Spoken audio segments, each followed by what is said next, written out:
Zaidi ya miaka 100 sasa KKKT imekuwa ikitoa huduma inayomlenga moja kwa moja mwanadamu. Hii ikiwa ni pamoja na elimu, tiba, lakini pia bila kuwaacha walemavu ambao mara nyingi wamesahaulika. Na sisi kama kanisa la Kiinjili la Kilutheri tunamshukuru Mungu sana kwa maono ambayo yametufikisha kukutana na walemavu wa aina nyingi ambao kwa kweli walisahaulika, ikiwa ni pamoja na viziwi, walemavu wa viungo na pia magonjwa mbalimbali ya akili.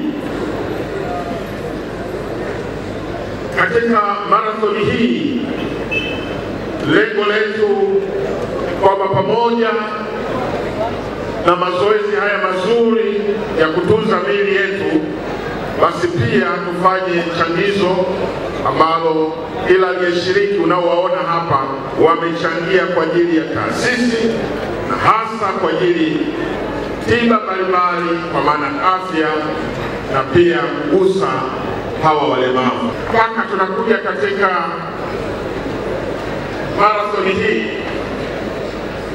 kwa waliokimbia kilomita 2.5 yani 2.5, ni takriban waliojiandikisha 642. Tuwapigie makofi.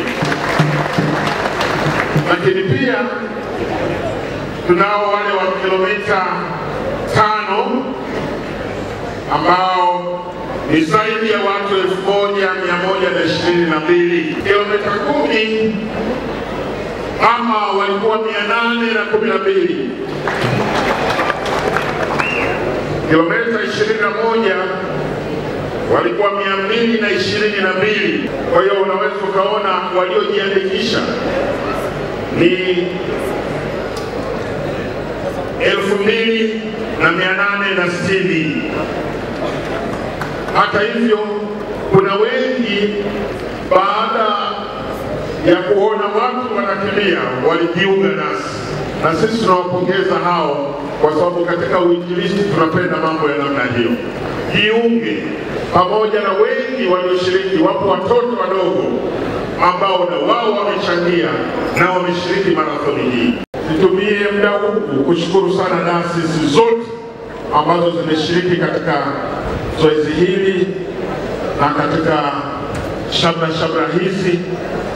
Ninaamini tumeanza vizuri.